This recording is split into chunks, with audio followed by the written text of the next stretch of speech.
Estimados amigos, amigas, esta es una nueva entrega de XCP y esta vez tenemos a Gus Casals del canal de YouTube que lleva su nombre, en donde él habla de cómics, música y mucho más. Gus, ¿cómo estás? Bien, muy bien, Salvador. Muchas gracias por la invitación. Sí, a mí me gusta decir que el canal es un poco como mostrar los contenidos de mi cabeza, ¿no? Por lo menos la parte más lúdica, Mm. pero sí, va por ahí. Veo atrás tuyo parte de tu impresionante colección de Sí, cómics, del cual hablas sí. mucho. ¿Cómo inició esta colección? Que es realmente increíble, como se ven en los videos, ¿no? Sí, mira, mi colección actual, tal como está configurada, no es tan vieja, empieza en el 2020. Ahora, mi Ujú. historia con las historietas y con los cómics empiezan cuando yo tenía 10 años, es decir, en el año 79. Eh, lo que pasa es que hubo muchas falsas paradas en el medio, digamos, ¿no? Es Ajá, decir, todo lo que fue mi primera colección, que era básicamente muchas historietas de la editorial Novaro, ¿no? Que mexicanas, pero que se distribuían en toda Latinoamérica. claro. Eh, bueno, esos se perdieron cuando fui al colegio secundario y nunca más supe qué pasó con ellas. Luego, a fines de los 80, principios de los 90, empiezo a coleccionar otra vez en lo que ahora la muchachada dice issues o grapas, ¿no? Que son Mm, revistitas sueltas. Y ahí ajá, empecé a armar una colección bastante importante eh, durante casi todos los años 90. Después acá en el 2001 en Argentina tuvimos una crisis económica muy, muy importante, tuve que dejar de coleccionar y cuando unos años después vuelvo a hacerlo, cambié el formato, empecé a coleccionar en formato de libro. claro. Y entonces lo que fue haciendo fue un poco recuperar el tiempo que no había coleccionado nada en formato de libros, pero también ir reconvirtiendo aquello que yo había coleccionado en historieta suelta, que ocupa mucho espacio y que son difíciles de mantener y todo lo demás, empecé a pasarlo en formato libro. Y para el 2020, en el medio del confinamiento y cuando todavía existía la tristemente perdida Book Depository, eh, Ujú. empecé primero como prueba, ¿no? Bueno, esto se puede comprar, los precios eran convenientes, llegaba a la puerta de casa. Bueno, y ahí empecé también a ponerme un poco más prolijo, si se quiere, en el sentido Ujú. yo priorizo siempre el contenido por sobre el formato. También es bueno, qué me cabe y cómo me cabe y qué cosas me interesan tenerlas para siempre y qué cosas son más temporarias, ¿no? Entonces, bueno, estas cosas que me interesan, bueno, el mejor formato es en tapadura, ocupa menos espacio que tener revistas sueltas, ¿no? Empezar a pensarlo un poco así. Eh, Igual esto lo digo y si te pones a ver mi biblioteca no hay mucha metodología más que lo que a mí me gusta y pude conseguir. Pero es un poco así que fue construyéndose, pero bueno, yo ya hay una biblioteca que no sale en cámara, que es la que está de frente a mí, digamos, Ajá. que es mi biblioteca de libros no de historieta, ¿no? Donde están mis libros de cosas profesionales, libros de consulta y después literatura y libros de referencia de cosas de cine o de historia del cómic o de lo que sea. Tengo también muchos libros sobre sexualidad y sobre género en una cruza entre mi orientación profesional y temas que me apasionan. Eh, Así que en este momento, este cuarto en el que estoy tiene cuatro paredes. Una es una ventana y tiene un sillón, pero después hay una biblioteca acá detrás, esta que está acá, y la principal, que es la que se ve detrás en mis videos, que es la que está acá a mi izquierda. Este, y ya no tengo más lugar. Es una discusión que tenemos muy a menudo con mi marido, porque si bien vivimos en una casa cómoda, no hay más lugar. Es Bueno, claro, es que los libros invaden, pues, ¿no? muchísimo. Y no es que además me interesan los libros nada más, porque me interesa la música, entonces tengo CDs y discos de vinilo y videos de cosas de música. Y así que está toda la casa como tomada por mis consumos culturales, digamos. Es más, creo que vi que tienes un video que es como guía de consumos culturales o algo así, ¿no? Sí, sí, más que una guía de consumos culturales, es una guía de apreciación de consumos culturales, ¿no? Que es ahora les dicen video ensayo. No sé si es un video ensayo en realidad, pero es justamente un video donde expongo algunas ideas que me son mis ideas, ¿no? Es decir, no es una fórmula sobre cómo consumimos, eh, cómo apreciamos y medio como plantear dos cosas, ¿no? Primero, que no hay una sola manera de hacerlo, y segundo, que no hay que seguir fórmulas, incluyendo la mía propia, ¿no? Ujú. Porque pasa mucho hoy, especialmente en ciertos géneros de música, en ciertos tipos de literatura y en ciertos géneros de historieta también, que es mucho de lo que se llama gatekeeping, ¿no? Que son personas que básicamente se reservan como el derecho a decir, esta es la manera en que esto se consume, esto es lo que significa ser un fan verdadero, esto es, hay que priorizar esto y esto no lo vale, ¿no? Y pasa en todos los ámbitos, yo te mencioné esos porque son los que me son más caros, pero pasa un montón, por ejemplo, con el cine también, ¿no? Donde, no, bueno, hay vacas sagradas intocables y tal otra cosa es de principiantes, y es tipo, hay que disfrutar, hay que, obviamente, formarse en el sentido de consumir un montón y después de eso hacer una curaduría, ¿no? Me quedo con esto me interesa más, esto menos. Identificar qué te interesa más, qué menos. Mira, a mí me pasa que por un montón de afinidades culturales con mucha gente, estoy rodeado de gente que disfruta muchísimo de el terror o el horror, ¿no? Cualquier medio, es decir, en películas, en historietas, en literatura, y a mí no me interesa para nada. Es más, en cine me cuesta mucho verlo, soy de las personas que se asustan y se asquean, y entonces realmente no... Y es medio como que mi paquete de consumos tendría que estar eso, y no está. Y respeto y quiero un montón a la gente que está ahí, pero ellos saben que no me tienen que recomendar esas cosas porque yo no las voy a disfrutar de la misma manera que a mí me gustan algunas cosas muy específicas, no sé, de historietas de superhéroes de los años 70, que sé que no son para todo el público tampoco, ¿no? Pero no voy a decirle a alguien que no lo consume, sos un lo disfrutás de manera menor porque no lo haces de la misma manera que yo. No me parece que sea la manera, ¿no? Y entonces, yo creo que un poco la tarea de difusión que hago en mi canal es como el anti-gatekeeping, ¿no? Estoy todo el tiempo dándote datos de qué me gustó, de qué no, si hay una historia detrás, contarte la historia detrás, ¿no? Esto pasó porque en tal momento, cuando probablemente mucho del público era muy joven, ¿no? Hay una perspectiva de edad fuerte mía, donde puedo hablar de cosas de los 80, de principios de los 90, donde por ahí el público que me mira ni había nacido, ¿no? Y entonces dar contexto histórico, cruzar disciplinas, ¿no? Bueno, esto pasaba acá en Argentina porque nuestra situación sociopolítica, pero esto pasaba en Inglaterra porque su situación sociopolítica. Y entonces eso daba determinado tipo de arte, ¿no? O determinado tipo de cultura. Y empezar a pensarlo así. Y bueno, eso, ponerlo en contexto y esta es mi manera de disfrutarlo, espero que haya gente que lo disfrute también, pero no es la única manera de disfrutarlo, ¿no? Es un poco eso. Eh, me, me pasa un montón eh, que, viste que hay una cultura en redes, que es la que llaman la cultura de los stan, ¿no? Por la canción de Eminem, Stan, que es básicamente ser un fan psicótico, ¿no?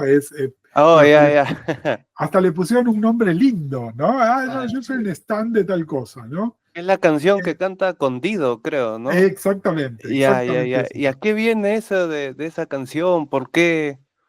Bueno, en la canción, no soy un especialista en Eminem, pero básicamente habla de un fan obsesivo, ¿no? Es decir, Stan es un fan de él que pasó la barrera de, me gusta mucho lo que haces, a ser peligroso, ¿no? Quiero un pedazo de tu vida.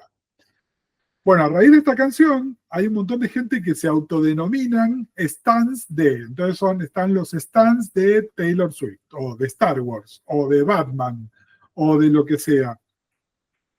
Y a mí los stands me dan pánico y no me parece que sea una buena manera de relacionarte ni con la cultura ni con las otras personas, ¿no? Ujú. Porque, y esto lo podemos por ahí charlar en otro momento desde distintos paradigmas de la psicología, pero básicamente hay algo de trastorno en eso, no es una posición subjetiva sana, ¿no? Pero bueno, pasa un montón y de hecho hay determinados temas, artistas, autores, piezas de las cuales me niego a hablar porque sé que su público son mayormente stands. Y la verdad que si bien hay todo un mundo dentro de las redes de gente que solamente quiere generar polémica, a mí no me interesa generar polémica, a mí me interesa generar lazos, me interesa compartir, me interesa que si yo sé algo, compartírselo para que ellos lo sepan y si tienen algo que yo no sé, me lo puedan tirar a mí y yo también, ¿no? Y te diría que casi en un 90% funciona así. Pero bueno, después está el otro 10% donde, bueno, alguna gente es simplemente necia y alguna gente termina siendo bloqueada, ¿no? Porque se ponen en un nivel de agresividad que ya no está bueno. Y entonces ahí es, bueno, no, ese no es un diálogo que me interese tener, digamos. Eh, pero bueno, esto de los stands venía porque es una manera de relacionarte con la cultura, el arte, los artistas, sí, me parece que no está buena y entonces yo en lo personal trato de evitarla, ¿no? Es eso.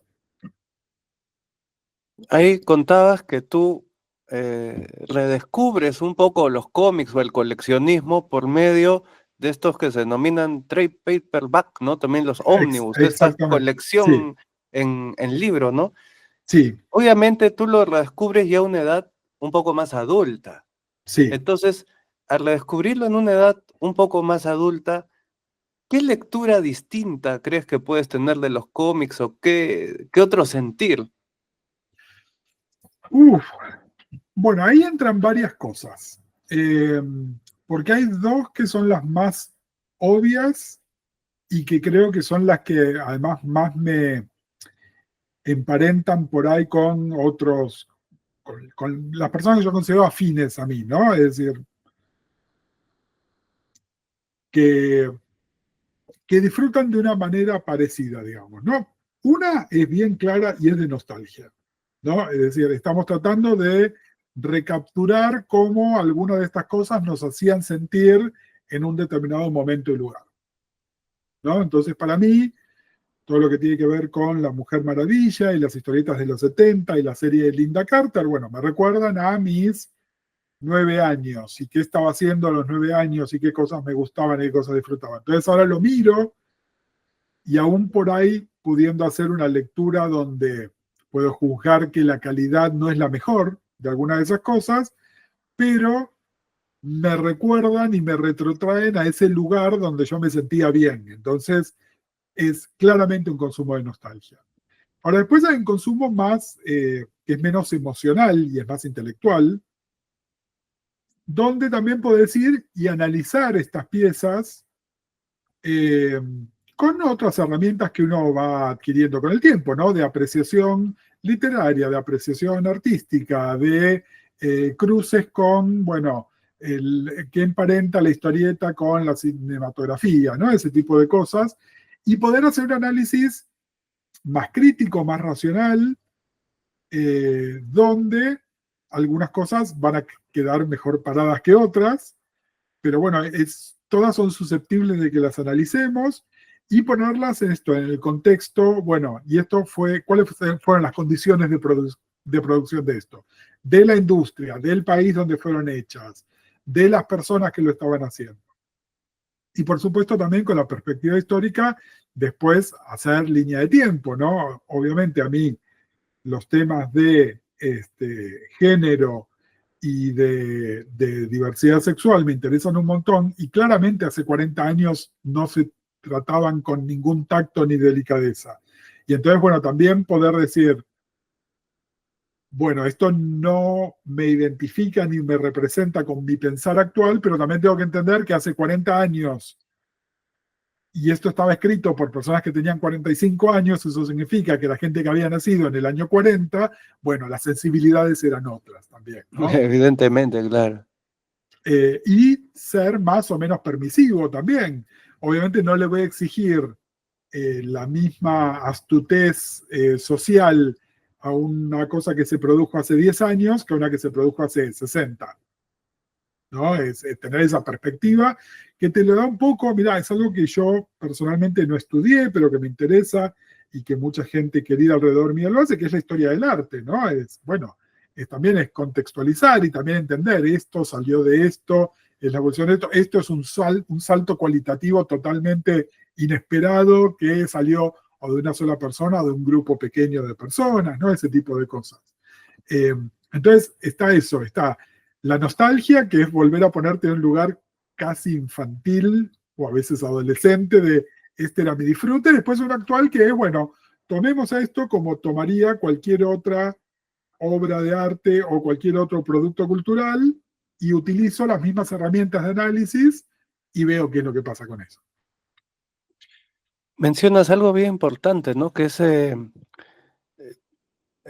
trato que los cómics en general da a lo LGTB. Y muchas Sí, veces en tus videos yo te he notado que mencionas en tal cómic aparece esto, aparece lo otro, y confieso que varias veces había pasado desapercibido por mi persona, ¿no? Y que en ciertos cómics de Superman puede haber ciertos temas de LGTB. A mí me llamó mucho la atención cuando hablabas del cómic Legión, sí, y del cual yo tengo algunas, pero algunas grapas simplemente, y decía, sí. ah, mira, hay esto, si nos puedes comentar un poco más sobre este punto específico. Eh,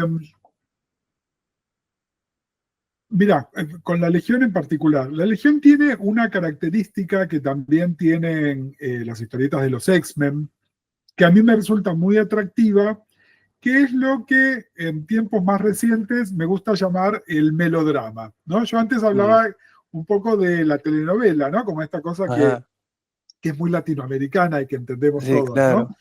Pero básicamente el melodrama, que es esto, el foco en el desarrollo de las historias personales de los personajes por ahí sobre la aventura, ¿no? Sobre el conflicto del bien y del mal y este tipo de cosas. La Legión, al igual que los X-Men, son historietas o grupos de historietas con elencos muy numerosos. Entonces, los Mm, elencos muy numerosos también permiten que haya diversidad de historias a contar, ujú, ¿no? Y por supuesto, son historietas que están en publicación desde hace más de 60 años y entonces ha ido cambiando qué historietas nos permitimos contar al respecto. mm, Pero bueno, siempre hubo creadores un poco más lanzados que de alguna manera trataron de contar historias un poquito más audaces, digamos, y lo tenían que dejar como subtexto, ¿no? Y como pasa con esto, cuando tenés mucho hambre de encontrar cosas que te representen, eh, bueno, las encontrás, ¿no? De ujú. alguna manera. Eso en el sentido de cómo están escritas las cosas. Ahora, con la Legión en particular, a mí me pasa algo muy particular también, que es que en los 70 hay dos dibujantes, uno es Dave Cockrum y el otro es Mike Grell, que entre los dos trabajaron en la Legión, ponele entre el 73 y el 76, 77, que son dibujantes que venían un poco a renovar el estilo de historieta y que ponían mucho énfasis en la belleza de los cuerpos, pero no solo en la belleza de los cuerpos femeninos, de los masculinos también, ¿no? Hay una cosa de sexualicemos a todos, ¿no? Y de por sí la historieta de superhéroes tiene una carga erótica enorme, ¿no? Son básicamente cuerpos desnudos con un trajecito pintado encima, ¿no? Históricamente. Claro. Pero acá como muy...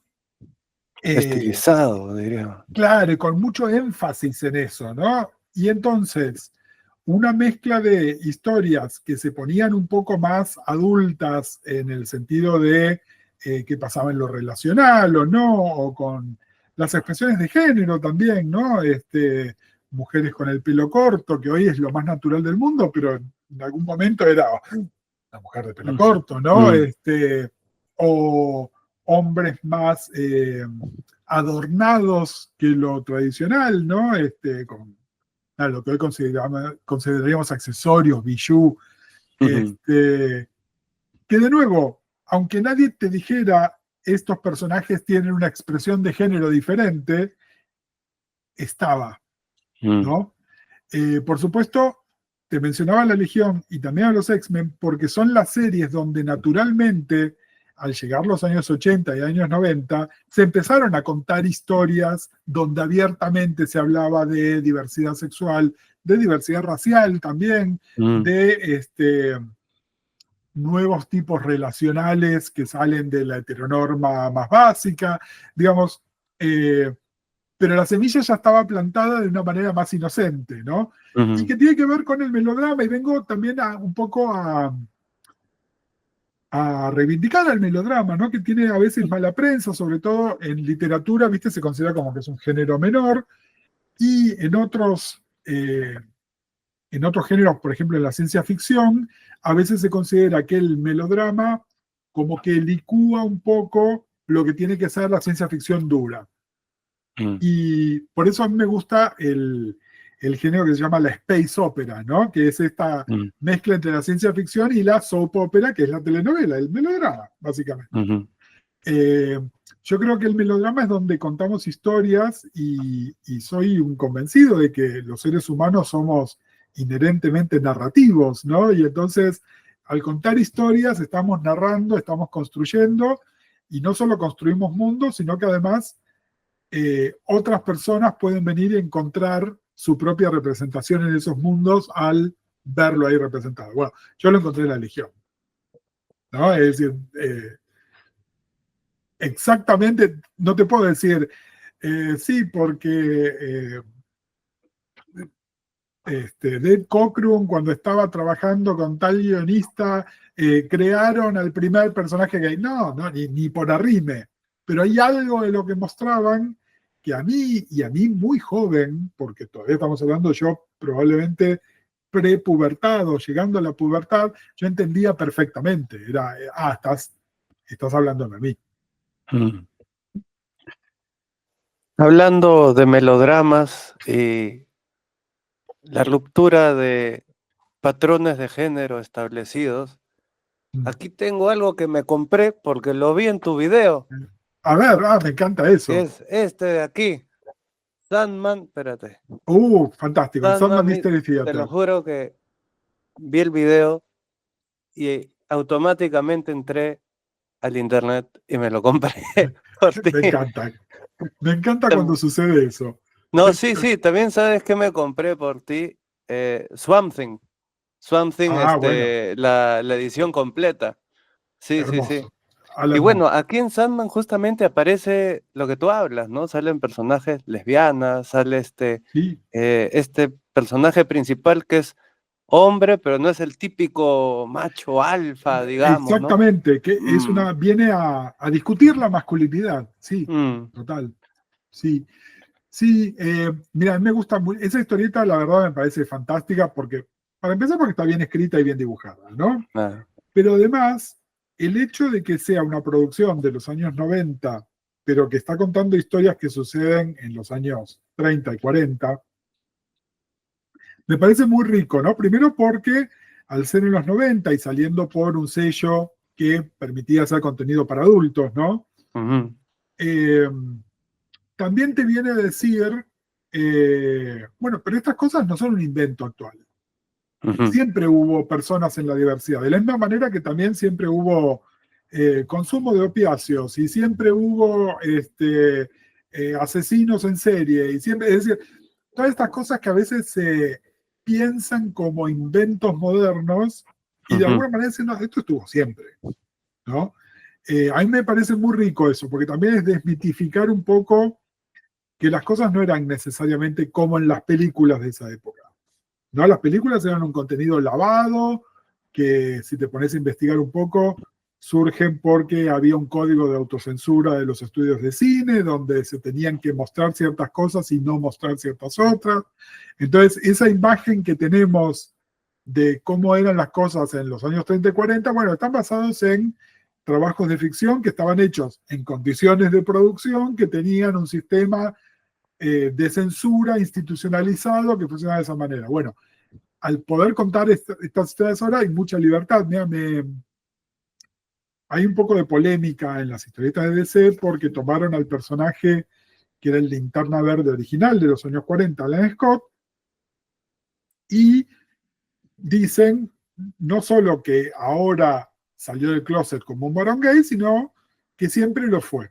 Entonces salió una miniserie hace poco, se llama Alan Scott, The First Green Lantern, una cosa así, donde básicamente te cuenta una historia de ese personaje en los años 40 y medio que además en la historia te Ujú. explican por qué el tipo eligió el closet por vivir libremente su sexualidad, ¿no? Porque a él a su vez le conocemos después parejas mujeres e hijos, y entonces en Bueno. lugar de decir, no, eso nunca pasó, lo que te dicen es, este tipo de muy joven tuvo una experiencia, la experiencia pasaron cosas, está en la historieta, y esto de alguna manera lo empuja dentro del closet. Y me parece una herramienta súper interesante porque yo cito mucho, eh, de vez en cuando me invitan a dar alguna clase de algo Ujú. sobre mis temas de especialización y yo cito muchísimo un texto de Yves Kosofsky-Sewicz que se llama Epistemología del Closet. Ajá.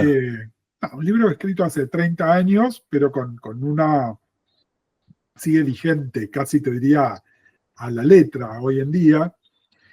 Y Sewicz propone dos cosas que las veo probar una y otra vez en mi práctica profesional, ¿no? Una es que el closet, uno no se mete en el closet, la sociedad nos mete en el closet. El closet Mm. está construido por otros, ¿no? Y es funcional a Ujú. otros, no a uno mismo. Y después la otra es que mantener la puerta del closet cerrada es un proceso activo y que requiere energía y fuerza, ¿no? Mm. Es un poco como podemos pensar desde el psicoanálisis a la represión también. Ujú. Eh, no es que no es una pared, sino que hay un tipito haciendo fuerza para que una puerta no se mantenga, no, se mantenga cerrada, digamos, que no se abra, ¿no? Y entonces, básicamente, si vos estás invirtiendo tiempo y energía en mantener la puerta del closet cerrada, ese tiempo y energía no se lo estás poniendo a otras cosas. Entonces, tu desarrollo como persona no es tan rico, ¿no?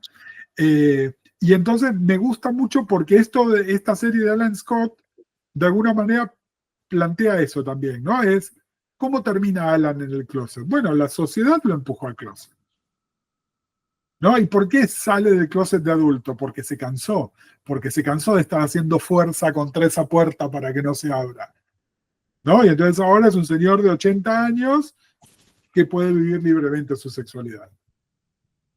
Ahora dime, tú como persona que tanto conoce de los cómics y además como alguien que ha estudiado tanto las teorías de género y todo lo relacionado a ello, ¿qué impresión te da el trato que las películas de Marvel ha dado a lo inclusivo? Que hay gente que está de acuerdo y hay gente que está bastante en desacuerdo, como se puede ver en las redes.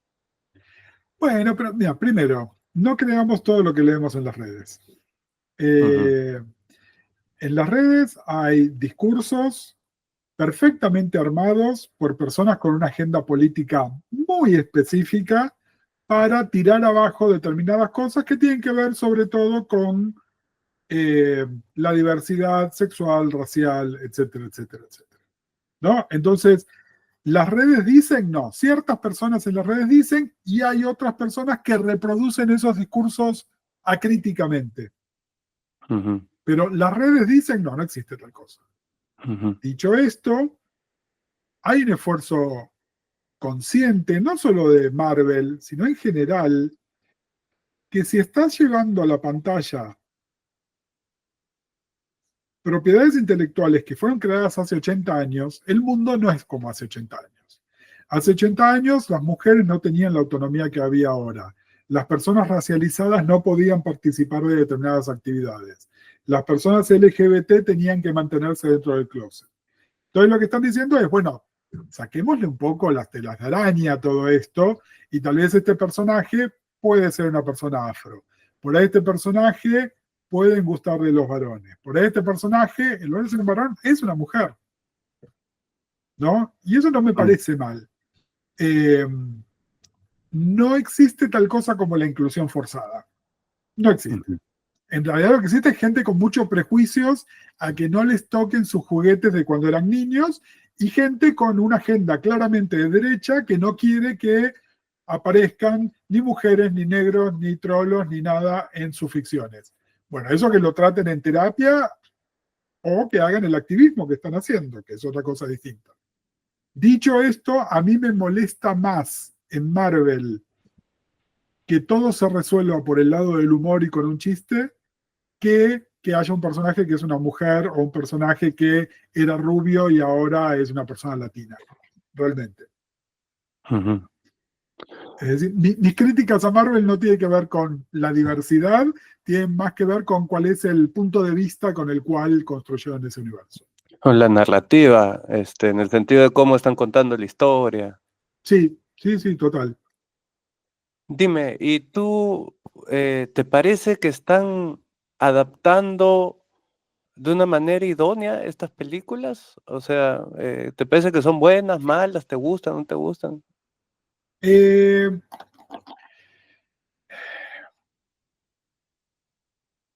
Primero creo que hay que juzgarlas individualmente. Es Mm, decir, el problema que nos creó Marvel, y digo que nos creó porque ahora todo es así, es que todo tiene que ser un universo compartido. mm, Entonces, ¿qué pasa? Los productos de Marvel terminan siendo todos muy parecidos unos con otros. Es decir, hay ujú, poca libertad para un punto de vista creativo. Y entonces DC, siempre atrasada con todo, trató de copiar el modelo de Marvel y le salió mal. Pero porque trató de hacer además en muy poco tiempo lo que Marvel le tomó mucho más tiempo para hacer. Entonces, desde ese punto de vista no me gusta cómo está contado. Dentro de esto hay películas que me gustan más o series de televisión que me gustan más y otras que me gustan menos. Sí creo que tenemos que dejar de esperar una transposición literal de la historieta a la adaptación, porque no va a pasar. Y creo que mejor que no pase, porque también así lo que nos deja son como dos versiones que podemos, ¿no? La de la ujú. historieta y la disfrutás de una manera, y la de la película y la disfrutás de una manera distinta, ¿no? Bueno, Eh, Alan Moore decía que V de Vendetta no se podía adaptar, ¿no? no, y sin embargo, mira, de todas las obras de Moore, es la más adaptable de todas. La que más No como popular lo, se volvió por las máscaras y todo, ¿no? sí, sí, y la película es pésima, ¿no? Pero lo que Mm, voy es que si lees V de Vendetta, es una de las que con suficiente presupuesto se puede adaptar y puede quedar bien, digamos. Entiendo lo que dice Moore, porque también pasa con Watchmen, que son estas cosas que si tienen un subtexto muy fuerte, cuando lo vas leyendo lo puedes apreciar de una manera y en las películas se quedan con lo superficial, ¿no? Como que adaptaron los dibujitos nada más. Y entonces, ujú. una cosa que tiene capas y capas de lectura queda reducida a una cosa que es toda superficie, ¿no? Y ahí ya es menos interesante, digamos. Pero lo que voy es, no esperemos adaptaciones literales, sobre todo además con estos personajes, los personajes de Marvel y de DC, que están en publicación hace tantos años, que no hay una historia definitiva. Ah, Y no hay manera de condensar 80 años de historias en una película de 2 horas tampoco. Entonces, bueno, son versiones, algunas estarán mejores, otras estarán peores. Mirá, a mi entender, ninguna película de Batman, pero ninguna, ni desde la del 89 a ninguna, todas las que vinieron después, tiene nada que ver con cómo es Batman en las historietas. mm, En ninguna Batman es un detective. En todas Batman es un tipo que tira piñas y tiene juguetes que le permiten colgarse de cosas o andar en auto. Con eso no es Batman. mm. No estoy diciendo que las películas son malas todas, algunas sí, otras no. Simplemente nunca se tomaron el esfuerzo de efectivamente traducir algo del personaje a la pantalla. Y está bien. ¿Por qué está bien? Porque siguen existiendo las historietas de Batman. Sí hay un fenómeno que por suerte no se dio mucho, pero que un poquitito pasó, que es que algunas cosas de las historietas fueron tan populares, de las películas, fueron tan populares que las readaptaron a las historietas. ¿No? Por ejemplo, el tema de los trajes realistas. Ah, sí, sí. Bueno, yo no consumo historietas para que los trajes sean realistas. Como te decía hace un rato, son cuerpos desnudos con un traje pintado encima. Entonces no me interesa que el Capitán América tenga un casco y un cinturón y que el traje tenga escamas. Es un tipo desnudo con un traje pintado encima, me alcanza.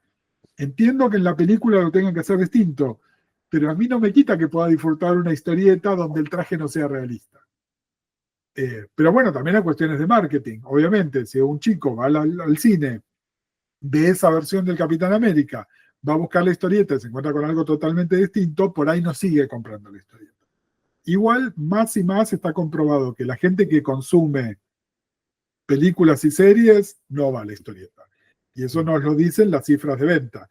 ¿No? La Mm. película recauda $500 millones y la historieta tienen que pedir por favor para vender 60.000 copias en todo el mundo. Bueno, claramente el público no está haciendo el caminito inverso. Justamente sobre eso te quería preguntar, a la luz de todas estas películas que han salido, ¿eso ha ayudado o perjudicado el desarrollo de los cómics actuales? Porque también, Ninguna de las dos. obviamente la venta de estos libros de trade paperback, ¿no? Sí. También apela mucho a la nostalgia, pero también es porque creo que no ha habido, creo que las ventas han bajado, me parece, ¿no? También puede ser una época de menor lectura. Sí, son como dos caminos totalmente separados. Es decir, Mm, Marvel Studios y Marvel Comics son dos empresas separadas que pertenecen al conglomerado Disney, pero y que comparten los nombres y algunos de los colores y nada más. Pero ninguna de las dos, es decir, una historieta mala de Marvel no va a afectar a las películas y una película buenísima de Marvel no afecta a las historietas. En algún momento fantaseamos con que sí, mm, ¿no? Yo me acuerdo, mira, justo estaba leyendo unas cosas de Catwoman, me acuerdo cuando salió Batman Returns en el año 92, DC hizo una campaña pero impresionante donde no solo sacaban la adaptación de la película en historieta, sino además salió un especial de Catwoman, un especial del Pingüino, ¿no? Un montón de cosas. No lo leyó nadie, no les interesó a nadie.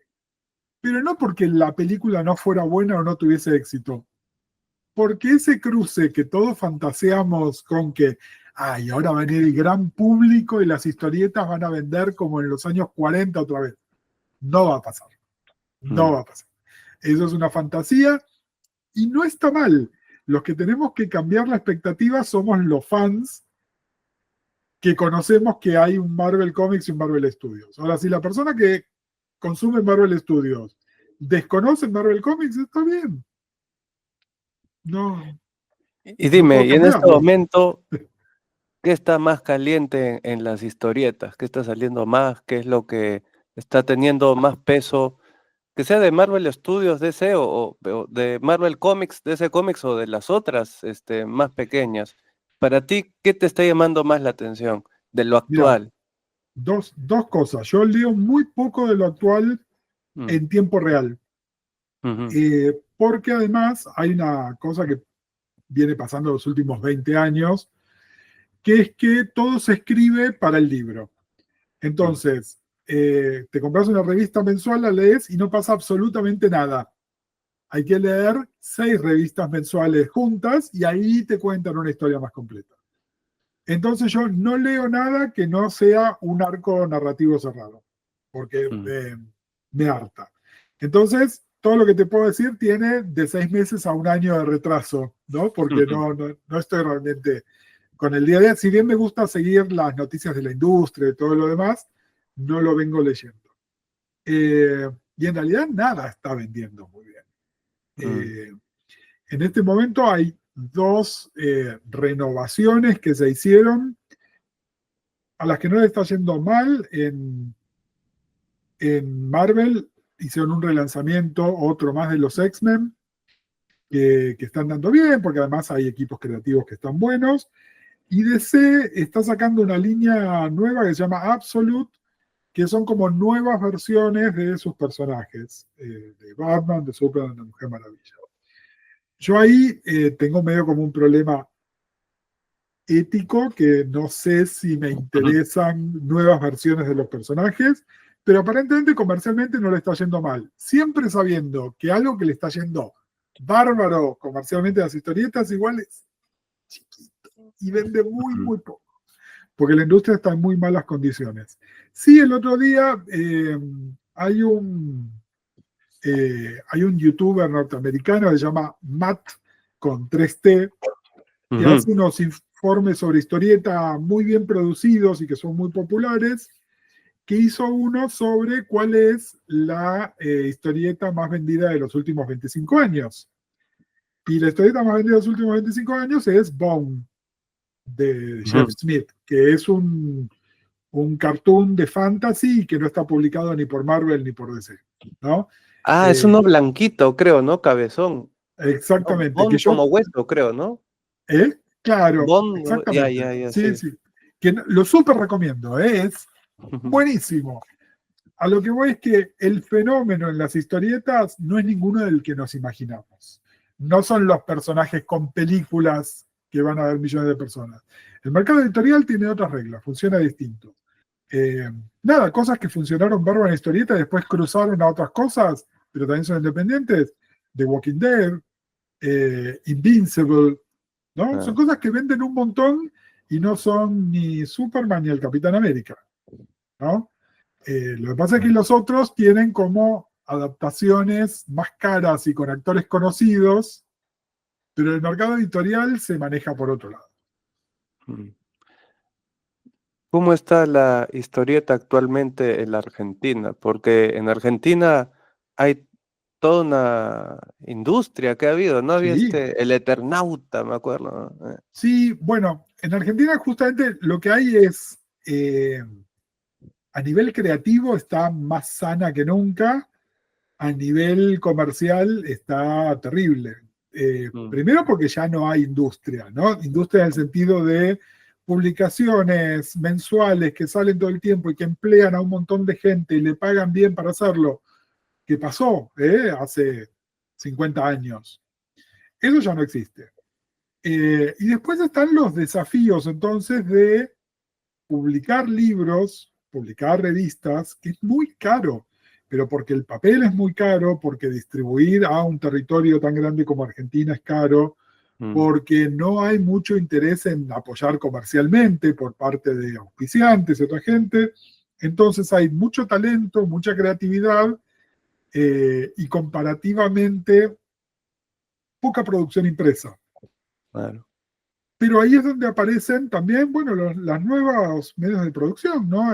Lo que antes era autopublicarse en un fanzine en papel, ahora es hacer un webcómic, ¿no? Ah, Así que creo que si están las personas que estén buscando un pantallazo de historieta argentina y no saben por dónde empezar, es bueno, vayan a buscar qué se está haciendo online, ¿no? Está Chroma Comics o Webcomic Mutante, hay un montón de servicios que publican historietas de a 1 o 2 páginas por semana, pero que finalmente forman una historia mucho más larga y se van a encontrar con creadores argentinos que están en su mejor momento, ¿no?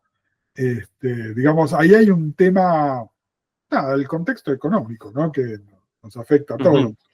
Eh, sí, lo que desapareció es la industria, pero bueno, esto que te estoy diciendo de la industria en los Estados Unidos también está afectando en los Estados Unidos. De hecho, ¿por qué Warner y Disney hacen películas y series? Y bueno, porque las historietas ya no recaudan, pero estos personajes transpolados al otro medio por ahí facturan más. Gus, ¿de qué manera ha afectado tu vida tu canal de YouTube? Qué buena pregunta. Eh, Me ha transformado en una persona modestamente conocida. Modestamente porque mi llegada es muy chiquita. Pero me pasa, por ejemplo, que voy a conciertos de música electrónica y la gente me reconoce. ¿Por qué? Bueno, porque los fans de la música electrónica que viven en Argentina o Buenos Aires, es muy probable que lleguen a mi canal, ¿no? Y me pasa un poco lo mismo con ir a un evento de historietas, ¿no? Las personas saben quién soy, se me acercan. Y eso es lindo porque en general además siempre es desde un lugar muy amoroso, ¿no? Sí me pasó, mira, en un video que hablo de Vince Clarke, alguna gente se enojó con lo que dije y después me invitaron a una fiesta de Erasure, ¿no? Donde la mayoría del público eran fans de Erasure. En ese lugar que debía haber 500 personas, la mitad vinieron a saludarme, gracias por hablar de esto, y la otra mitad me miraban de lejos, así, ¿no? Como, pero nadie me vino a agredir, por ejemplo. No, claro. Simplemente era, ahí está el que no nos quiere.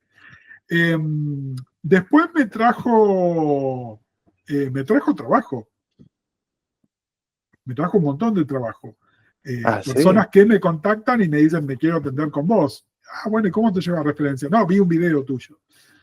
Ya veo, pero para cosas de psicólogo. Sí, claro. Ya veo, es decir, vi tu video de música, pero a mí Sí, también me gusta esta banda, así que ahí vamos. sí, no es tan así. Mira, en realidad creo que hay dos cosas. Uno es, obviamente, las personas que están en cualquier lugar de la disidencia sexual entienden que conmigo hay parte del trabajo que ya está hecho. No me van a tener que explicar determinadas cosas y le doy la bienvenida, tienen razón. Y después sí están los coleccionistas en general. El coleccionismo, hay una línea muy fina entre cuando es un joven y cuando pasa a ser una patología. Y hay muchas personas que se acercan porque es, bueno, vos lidias con algo parecido, ¿no? A ver qué puede pasar. Generalmente igual esto, y esto vos lo sabés perfectamente, el motivo de consulta original y el verdadero tratamiento que se hace después no siempre coinciden. Uno se acerca a un consultorio a veces con un problema súper puntual y a veces medio que no sabe por qué, y bueno, es nuestro trabajo desenmarañar cuál es el verdadero y qué es lo que se hace con eso, ¿no? Pero sí, me trajo trabajo a lo que le estoy muy agradecido porque en este momento no tengo disponibilidad, mi agenda está cubiertísima, en gran parte porque el canal me trae trabajo. Todas esas cosas son positivas y después hay algunas que no te voy a decir que son negativas, pero sí que me complicaron un poco la vida, que es que algunas lecturas y algunas escuchas que hago ahora se sienten un poco como que son trabajo. Es decir, no las estoy haciendo por el goce de leer, sino porque después lo tengo que comentar en un video. O estoy escuchando un disco y lo estoy escuchando por placer y después digo, pero acá esto lo podría relacionar y hacer y entonces me pongo a hacer un análisis que se va un poco del lugar de disfrute nada más. Y entonces ahí tengo que como que entrar y salir de eso, ¿no? Y también me imagino yo a través de tu canal querías tú expresarte, ¿no? Expresar lo que te gusta. pero ya algunos videos requieren un poco más de trabajo y como más, que ya se vuelve una labor, digamos, ¿no? Sí. Que es eso, que se transforma en un trabajo que encima además es no remunerado, ¿no? Entonces, Mm, eh, bueno, nada, yo tengo otro trabajo que es el que paga las cuentas y que ah, sí amerita que le ponga otra energía y otras cosas, porque, nada, eso, porque con eso me gano la vida y también, a ver, se podría decir que llevo 50 años leyendo historietas, me preparé para eso.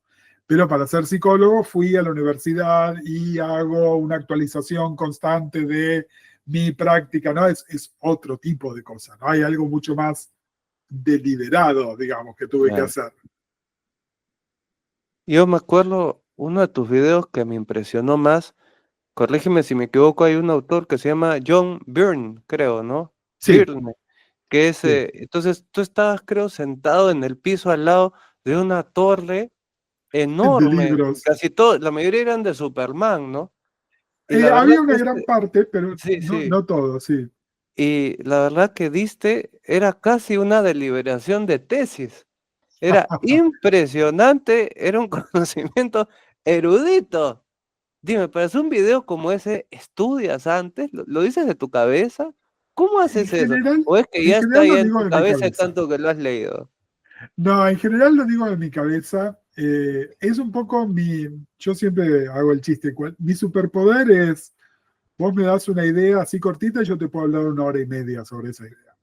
Ujú, Este, sobre todo en los temas que me apasionan, ¿no? Donde estoy todo el tiempo haciendo conexiones. Y además me pasó algo, las personas que vayan a mi canal, los invito a todos a que vayan a mi canal, Canal Gus Casals. De ahí vamos a busca poner Sal, el link abajo en la descripción. Sí, sí. genial.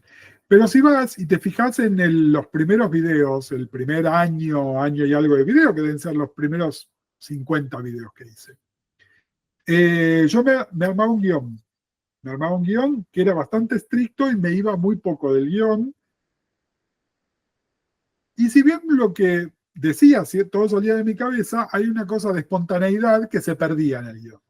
Mm, Y después, en uno de los primeros videos de historieta, que fue sobre la Wonder Woman de George Pérez, decidí hacerlo sin guión. ujú. Y el resultado, ¿no? Yo los videos los hago con Jan, que es mi marido, que además es el que los edita y les da forma y me ayuda a promocionarlos. Eh, y Jan me dice, este video es 100 veces mejor que los otros. Hay algo en esa espontaneidad, en cómo te expresás, en cómo saltás de una idea a otra, que en, en la versión guionada no está. Entonces, a partir de eso, empecé a hacerlo. También pasó que los videos que duraban media hora empezaron a durar 1 hora y media, porque yo soy muy hablador, muy hablador. Bueno, ustedes lo están viendo acá ahora, si están viendo este video. Eh, pero digamos, salvo en algunos casos donde efectivamente me puse a estudiar, generalmente porque es un tema del que no sabía tanto, es todo improvisado y sale de mi cabeza. Pero por ejemplo, cuando hice el video sobre Rob Halford, el cantante de Judas Priest, Eh, que es un personaje, es un músico gay fuera del closet que trabaja hace 55 años, pero en un género de música que no es el que yo generalmente aprecio. eh. Entonces fui, me puse a leer un libro sobre Rob Halford y opiniones sobre Rob Halford y en base a eso elaboré un contenido. Pero no son tantos. O por ejemplo ahora que estoy haciendo contenidos que son sobre el año 87. Bueno, yo en el año 87 estaba y consumía cosas, pero también tengo que tener como una refrescadita, ¿no? De qué pasó y tengo hecho un machete que tengo acá puesto detrás donde voy viendo. Pero en general soy yo medio como improvisando, pero sepan que es sobre temas que me apasionan un montón, De los que ¿no? conoces a fondo, notoriamente, porque incluso tú dices hasta años, creo, ¿no? Sí, Es realmente tengo, impresionante. mira, Salvador, creo que una de las cosas, yo digo, mi superpoder es hablar mucho, en realidad mi superpoder es que tengo muy buena memoria, que en Sí, nuestro trabajo es muy importante, así es. muy importante. ¿no? Es decir, por más que uno tome notas, escriba, tenemos la historia clínica de cuántas personas en la cabeza, Exactamente. ¿no? De decenas de personas al mismo tiempo. Y afortunadamente tengo muy buena memoria. Y también la, la ejercito, ¿eh? Es decir, vengo con el software de fábrica, ya lo traía, pero yo trato además de hacerlo. Y nada, me ayuda un montón en mi trabajo profesional, pero en la elaboración de estas cosas también. Ahora dime, Gus, cuando tú lees una historieta, ¿te Mm. fijas más en la historia o en los dibujos? Eh, yo tendría que decirte que es en realidad en la síntesis de las dos cosas que yo me fijo más en la historia. No Ajá. es secreto para nadie. Para mí, una historieta hermosamente dibujada, pero con un mal guión, no me llega. Y he leído historietas que no están tan bien dibujadas, pero con muy buenos guiones y me gustan igual. Igual tengo una apreciación por el arte y cuando ambas cosas funcionan entrelazadas y están en sincronía, es mágico. Mm. Pero yo soy un consumidor de historias. En general, me pasa con cualquier tipo de ficción. Yo soy del que le interesa más el argumento de un libro que qué tan preciosista está escrito. Soy el que le puede perdonar algunas cosas de dirección en una película si está muy bien narrada y la historia es interesante. Es mi manera de hacer, digamos. Gus, pregunta difícil y de cajón en este tipo de entrevista. Tres historietas que te hayan marcado. Uy, qué difícil.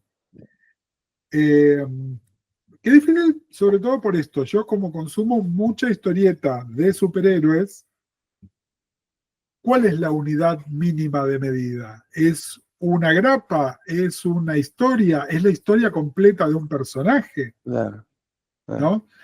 Pero mira, veo que de dos ya hablamos seguro. Uno es la Mujer Maravilla como personaje, Ujú, porque lo que significó para mí de chico y cómo además fue marcando mis consumos después de grande, ¿no? Y eso también trae otras cosas. Hay mucho prejuicio en la historieta de superhéroes sobre leer personajes que son mujeres. Yo nunca tuve ese prejuicio porque mi entrada fue a través de un personaje mujer, mm, ¿no? Después, me gusta un montón la Legión de Superhéroes. ujú, Me gusta esto que hablábamos de los 70 por el impacto que tuvo para mí, pero después, durante casi 10 años, la estuvo escribiendo un guionista que se llama Paul Levitz, que yo te diría que el 90% de lo que escribió Levitz me parece que está bueno y es recomendable y es interesante. Y a Levitz lo siguió Kit Giffen con una historia que es muy polémica, que se llama 5 años después, ujú, que es de mis favoritas, pero que hay mucha gente que no le gusta. ujú. Entonces ahí es donde también tengo que a veces salir a defender por qué a mí me gusta tanto algo que a otra gente no le gusta, ¿no? Pero Claro, me digamos, acuerdo que en algunos de los videos tú mostraste tu colección de Legión de Superhéroes y sí, algunos eran unos tomos enormes, ¿no? bueno, justamente cuando salió en el año 2020 el primer ómnibus de Legión 5 años después, hice un video muy largo con eso, invité a Tomás Corsi, que es un amigo que hizo un podcast sobre la Legión conmigo también, Mm, que se llama 60 años después. Nada, fue un video medio autoindulgente en el sentido de lo hice porque yo quería, mm. pero bueno, también sirve para atraer a otro público que le gusta lo mismo que a mí, ¿no? Esas dos, como te dije más que una historieta, son personajes o tipos de historieta que me gustan un montón. Y después, eh, hace poco con Jan tenemos un podcast que se llama Jan lee Crisis, Mm, donde empezamos leyendo Crisis, justamente, pero básicamente nos sentamos, él que es un lector neófito y yo que soy un lector veterano, leemos una historieta clásica, generalmente de DC, hicimos un podcast sobre eso. Y tuvimos que releer Watchmen, ¿no? Y ya lo leyó por primera vez, yo lo releí, y es una maravilla de lo bien, no te puedo decir ni lo bien escrito ni lo bien dibujado, porque justamente es una de esas donde las dos cosas funcionan tan bien. Es lo Sí, bien pensado que está. así es. Son creativos en su mejor momento, trabajando en conjunto para hacer algo que además ha resistido el paso del tiempo, pero nada, se lee vigente como los hace casi 40 años desde que salieron, ¿no? Eh, Efectivamente. Así que te diría, esas tres, dos son medio tramposas porque te hablo de Bueno, a nivel personajes o personal, grupos de obviamente. personajes. Claro, sí, sí, pero me refiero a que no es una obra, ¿no? No, claro, claro. Eh, Ahora, pero sí. Watchmen en muchas listas está como el mejor cómic de todos los tiempos, ¿no? Sí, eh, Obviamente sabemos que eso es relativo, pero es muy relativo y además hay una cuestión de, si bien es cierto que uno le puede dar Watchmen a básicamente cualquier persona y sin conocimientos previos podría disfrutarlo igual, creo que es la mejor historieta de todos los tiempos para las personas que a su vez consumieron algo de historieta de superhéroes. ajá. Si no, igual está en el top 10, ¿eh? Eso no lo voy a Sí. negar. Pero ese título lo tiene para los que además como que sabemos de dónde viene, con qué tropos discute, qué ideas viene a deconstruir, ¿no? Pero sí, lo que pasa es que, bueno, yo estoy hablando mucho de historieta de superhéroes, hablé un poquito de historieta argentina, a mí me gusta muchísimo el humor gráfico, pero por ejemplo consumo muy poca historieta francesa y belga, que se Ah, producen hasta más que los Estados Unidos, te diría. Pero bueno, yo leo muy poco de eso, entonces seguramente me estoy perdiendo de cosas ahí, y si ah, yo voy a elaborar las 10 mejores historietas, voy a dejar afuera eso, que es casi el 50% de la producción mundial. Entonces ah. claramente estoy haciendo algo mal, Y tú sabes qué ¿no? interesante, estuve viendo en el YouTube que dice que el país que más lee mangas después del Japón es Francia. Es Francia. Pero Es porque en Francia. Francia tienen muy incorporada la lectura de la historieta, Así. cosa que me parece maravillosa, ¿no? Y al igual que en Japón también, no se la discrimina como lectura para chicos, Mm, sino que se sabe que hay ciertos creadores, editoriales y personajes que son para chicos, otros que son para adolescentes, otros que son para adultos, otros que son para adultos con contenido sexual explícito. Digamos, hay una comprensión de que el medio no es el contenido. mm. Me acuerdo de esas historietas de Milo Manara, ¿no? Claro, bueno, Extraordinarias, ¿no? Ah, exactamente. Pero ah, bueno, sí, contenido sexualmente explícito, ¿no? Sí, artístico totalmente. sí, Bellísimo. sí, sí. Gus, para ir terminando, para aquellos que tienen prejuicios sobre Sí, las historietas, que sí, dice, esa es una cosa de niños, ñoños y de adultos retrasados. sí. ¿Qué les puedes decir? Les digo que no piensen a la historieta como una única cosa. La historieta es un medio, de la misma manera que hay libros de romance, libros de aventura, libros de ciencia y libros de autoayuda. También hay historietas de distintas cosas. Entonces, en lugar de decir, ¿te gusta la historieta o no te gusta la historieta? Es, ¿qué tipo de ficción te gusta? Me gustan las historias de crimen. Ah, mira, está esta historieta de crimen que es tan buena como una serie de crimen o como una novela de crimen. O me gusta la ciencia ficción. O, en general, para mí la mejor puerta de entrada es el humor. Mm, A mí me gusta el humor. Bueno, humor, busquemos humor. Y hay distintos tipos de humor, ¿no? Desde humor más del chiste, pero después hay de humor político, de humor de índole sexual, de humor absurdo. Este, sí, por supuesto, que necesitas es alguien que te acompañe un poquitito, ¿no? mm. Pero sí, Robert Crumb. claro, Ah, exactamente. Sí, sí, sí, como un autor súper válido, pero sí. ah. Es decir, más que preguntar, ¿te gusta la historieta o no te gusta la historieta? Es ¿qué te gusta? ¿no? ¿Qué Y tipo esto de ficción te está, gusta? Y ir por ese lado.